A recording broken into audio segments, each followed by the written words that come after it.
안녕하세요 여러분. 오늘 하루도 여러분 삶 가운데 동행하시는 그 하나님의 손길을 경험하시는 여러분들 그런 하루가 되기를 축복합니다. 오늘 본문은 사무엘상 29장입니다. 블렛 사람들은 그들의 모든 군대를 아벡에 모았고 이스라엘 사람들은 이스르엘에 있는 샘 곁에 진쳤더라. 블렛 사람들의 수령들은 수백 명씩 수천 명씩 인소라에 나아가고 다윗과 그의 사람들은 아기스와 함께 그 뒤에서 나아가더니 블렛 사람들의 방백들이 이르되 이 히브리 사람들이 무엇을 하려느냐 하니 아기스가 블렛 사람들의 방백들에게 이르되 이는 이스라엘 왕 사울의 신하 다윗이 아니냐. 그가 나와 함께 있은지 여러 날 여러 해로되 그가 망명하여 온 날부터 오늘까지 내가 그의 허물을 보지 못하였노라. 블렛 사람의 방백들이 그에게 노한지라. 블렛의 방백들이 그에게 이르되 이 사람을 돌려보내어 왕이 그에게 정하신 그 처소로 가게 하소서. 그는 우리와 함께 싸움에 내려가지 못하리니 그가 전장에서 우리의 대적이 될까 하나이다. 그가 무엇으로 그 주와 다시 화합하리이까? 이 사람들의 머리로 하지 아니하겠나이까? 그들이 춤추며 노래하여 이르되 사울이 죽인 자는 천천히요 다윗은 만만이로다 하던 그 다윗이 아니니까 하니 아기스가 다윗을 불러 그에게 이르되 여호와께서 살아계심을 두고 맹세하노니 네가 정직하여 내게 온 날부터 오늘까지 네게 악이 있음을 보지 못하였으니 나와 함께 진중에 출입하는 것이 내 생각에는 좋으나 수령들이 너를 좋아하지 아니하니 그러므로 이제 너는 평안히 돌아가서 블레셋 사람들의 수령들에게 거슬러 보이게 하지 말라 하니라. 다윗이 아기스에게 이르되 내가 무엇을 하였나이까? 내가 당신 앞에 오늘까지 있는 동안에 당신이 종에게서 무엇을 보셨기에 내가 가서 내 주 왕의 원수와 싸우지 못하게 하시나이까 하니 아기스가 다윗에게 대답하여 이르되 네가 내 목전에 하나님의 전령같이 선한 것을 내가 아나. 블렛 사람들의 방백들은 말하기를 그가 우리와 함께 전장에 올라가지 못하리라 하니 그런즉 너는 너와 함께 온 내 주의 신하들과 더불어 새벽에 일어나라. 너희는 새벽에 일어나서 발걸음 곧 떠나라 하니라. 이에 다윗이 자기 사람들과 더불어 아침에 일찍이 일어나서 떠나 블렛 사람들의 땅으로 돌아가고 블렛 사람들은 이스라엘로 올라가니라. 아멘. 자, 어느 교회나 안 그런 교회가 있겠냐 싶은데 우리 교회는 막 시작한 작은 교회라서 그런지 이 유난히 이런저런 어려움 가운데 있는 분들이 참 많습니다. 저녁 무렵에 답답함에 전화를 주시는 분들과 통화를 하는 경우들이 더 있어요. 되게 힘든 이야기들을 쏟아놓기 때문에 그것을 이제 듣고 있는 경우가 많은데 그러다가 한 번씩 이번 한 주 동안 새날에서 다루었던 이 다윗의 이야기처럼 우리가 고난의 근본적인 이유 자체는 다 알 수 없지만 그럼에도 고난 중에 하나님의 보호하심과 인도하심을 경험하면서 인내할 수 있다라는 이야기를 제가 해드리곤 합니다. 그러면 그런데 그렇게 말을 하면 영락없이 반문이 들어오는데 그 반문이 뭐냐면 목사님은 고난 중에 하나님의 일하심을 경험하면서 인내할 수 있다라고 하시는데 저는 그런 하나님의 일하심을 전혀 경험할 수가 없는데요. 이렇게 반문을 해요. 그렇죠. 이 환난 중에 어려움 중에는 시야가 좁아지고 마음이 거칠어질 때가 많기 때문에 미처 하나님의 손길을 발견할 수 없을 때가 많은 것이 사실입니다. 그렇지만 그럼에도 고난 중에 이 시야를 넓혀서 하나님의 일하심을 발견하고 똑같은 일상을 다른 관점으로 해석하며 살아가는 이것이 바로 신앙의 여정이라고 할 수 있어요. 이를 위해 참으로 어려운 일 많은 우리의 지난 날들 속에서 하나님께서 어떻게 우리 삶에 개입하셨고 어떻게 오늘까지 견딜 수 있게 하셨으며 우리를 얼마나 예수님의 모습을 향해 변화하도록 하셨는가를 돌아보고 기억하는 것이 꼭 필요합니다.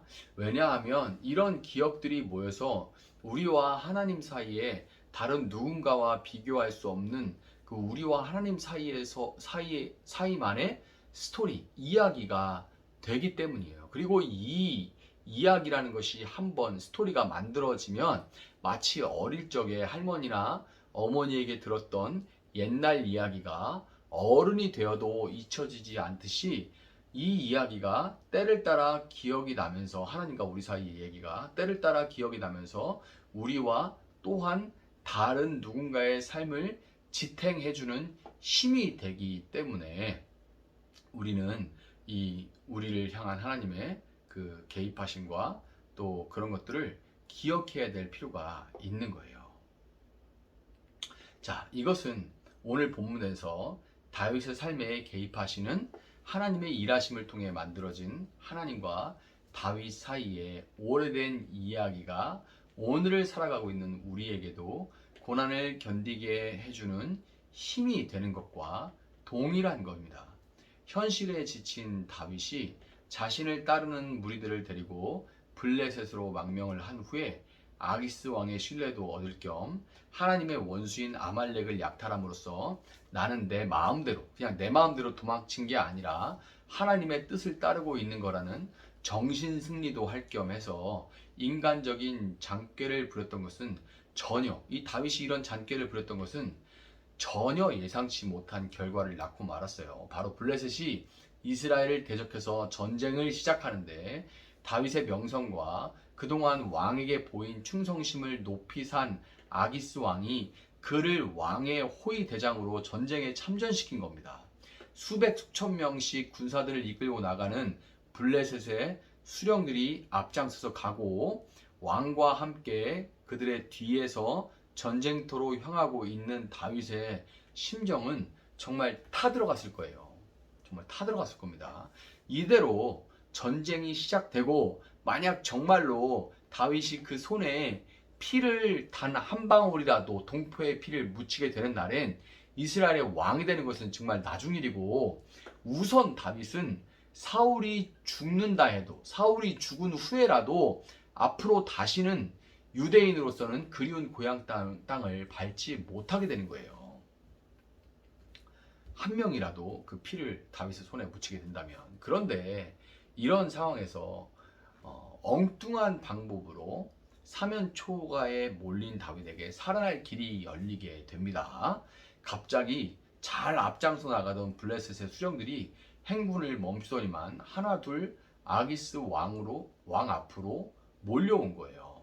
물론 얼굴 표정도 아주 험악하게 일그러져 있었겠죠.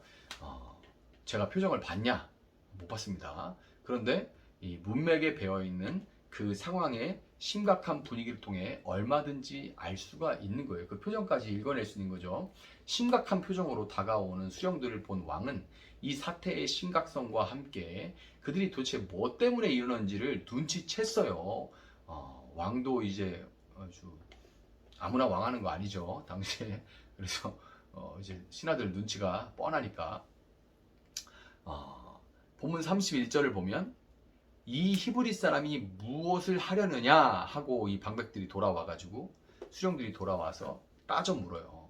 그런데 이 물음에 아기스 왕은 너희들과 같은 내 부하들이다 라고 그렇게 얘기를 하지 않습니다. 왜냐하면 이 심각한 분위기를 벌써 눈치를 챘기 때문에, 그리고 뭐 때문에 그러는지 알기 때문에 너희들과 같은 내 부하다라고 얘기하지 않고 이는 이스라엘 왕 사울의 신하 다윗이 아니냐 이렇게 답을 해요. 참으로 정치적인 수완으로 위기를 교묘히 빠져나간 거죠. 그리고 만약에 다윗과 그 무리들이 전쟁을 통해 배신을 하면 어쩌냐는 그 방백들의 항의에 결국 이 아기스 왕은 다윗과 무리들을 시글락으로 돌려보내고 말았습니다. 그러니까 다윗은 전쟁에 참여하지 않게 된 거죠.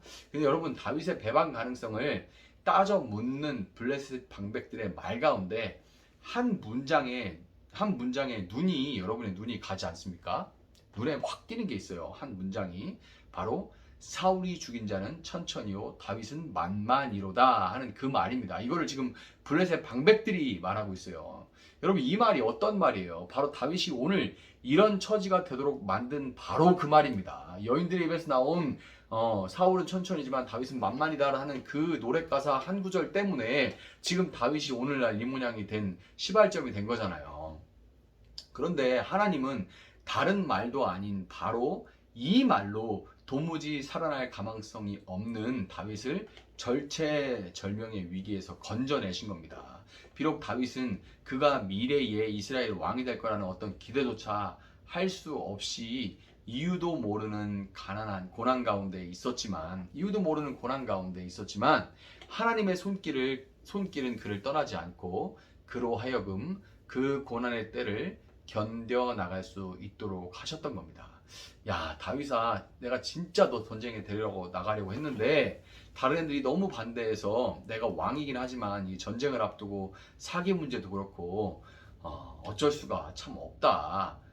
성격 좀 네가 좀 참아라. 이번에는 그냥 시글나게 돌아가 있어야겠다. 다음에는 꼭 시켜줄게. 이렇게 말하면서 정말 미안해하는 아기스 왕 앞에서 다윗이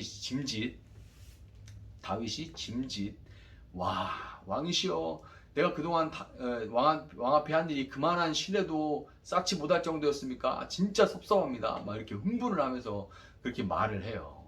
그런데 그렇게 말하는 다윗이 속으로는 휴, 살았다 하고 가슴을 쓸어 내렸겠죠. 그 생각을 하면 참 그 현장이 굉장히 이제 진지한 그런 현장이었겠지만 저는 참 웃음이 절로 납니다. 아니 다윗 속을 목사님이 어떻게 알아요? 하고 물으신다면 본문 11절에서 다윗이 아침에 일찍이 일어나서 왕의 마음이 바뀌기 전에 자기 사람들과 더불어 불이 나게 현장을 떠난 것을 통해서 우리는 다윗이 속마음이 어땠는지를 알 수가 있는 거죠. 여러분, 오늘 본문의 사건은 사실 그저 우리가 자주 쓰는 재수가 좋았다거나 아니면 다행이다라는 말, 행운이 많다라는 의미죠. 말 그대로 뭐 재수 좋다, 참 행운이다, 뭐 이런 말 다 비슷한 말들이죠. 그러면서 넘어갈 수 있는 그런 사건이에요. 그러면서 넘어갈 수 있는 사건입니다. 아니면 이제 외국 생활을 해본 분들은 아시겠지만 아무리 현지인들과 가까이 지내도 결정적인 순간이 오면 이방인의 결국에 나는 외국인이요 이방인에 불과하다는 것을 알게 되는데 다윗도 그런 케이스일 뿐이다. 블레셋에 갔는데 이방인이니까 결국 끝내 좋을 땐 좋았지만 중요한 결정적인 순간에는 이방인을 포용하지 않는 정책 때문에 어쩔 수 없었던 거다. 이거는 뭐 우연이라고 하는 것보다 좀 낫지만 그냥 이렇게 그냥 치부해버리고 마는 거죠. 그렇지만 여러분, 하나님이 다윗의 귀에 다시금 사울은 천천, 다윗은 만만이라는 말을 듣게 하신 것과 같이 다윗의 삶 속에서 악을 선으로 바꾸시는 하나님은 오늘 여러분의 삶 가운데도 여러분의 연약함과 어리석음 그리고 실수를 선으로 바꾸고 계십니다. 오늘 고난 중에 계신 여러분이 계시다면 악을 선으로 바꾸시는 신실하신 하나님을 여러분의 삶 가운데 인정하시고 그분과의 아름다운 이야기를 또 한 줄 써내려가는 하루, 기쁨으로 단을 거둘 그날을 위해서 오늘 눈물로 인내하며 씨를 뿌리는 그런 여러분들이 될 수 있기를 예수님의 이름으로 축복합니다. 하겠습니다. 하나님 감사합니다. 오늘 다윗 삶 가운데 역사하신 하나님을 우리 삶에서도 동일하게 경험하고 하나님 누리기를 원합니다. 참으로 힘들고 어려운 일이 참 많지만 그리고 그 가운데서 하나님의 동행은커녕 참으로 하나님이 우리를 거절하신다는 그런 마음조차 가질 때가 많지만 그러나 하나님 단 한 번도 우리를 떠나시지 않았다는 그 믿음 가운데 이제는 다윗 삶 가운데 개입하신 그 하나님의 개입하심을 우리도 찾아내고 이제는 그 믿음의 눈으로 삶을 다르게 해석해 가며 하나님의 도우심으로 인하여서 현실을 뛰어넘어 다윗과 함께 걸어갈 수 있는 우리들 될 수 있도록 하나님 함께하여 주시기를 원합니다. 저희들 진정으로 말씀을 살아낼 수 있도록 말씀으로 기억나게 하여 주시고 그 말씀에 순종하게 하시고 그 말씀을 따라갈 수 있는 저희들 될 수 있도록 하나님 함께하여 주시옵소서. 감사합니다. 주님 예수님의 이름으로 기도합나이다. 아멘. 오늘 주신 말씀 붙들고 계속해서 기도합니다.